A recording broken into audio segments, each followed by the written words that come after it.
Hello everyone, welcome back to this channel. On today's video, I'm gonna show you how to make the trending IG and TikTok filters and then apply it to your video in CapCut.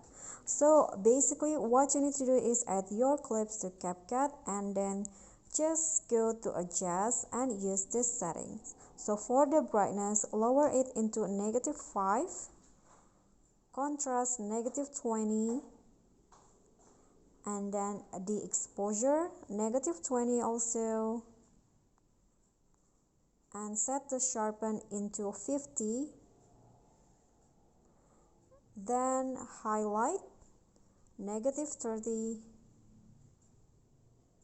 and set the shadow into 20, and last set the temperature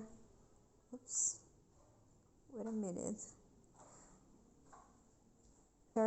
set it the temperature into 10, and you are done.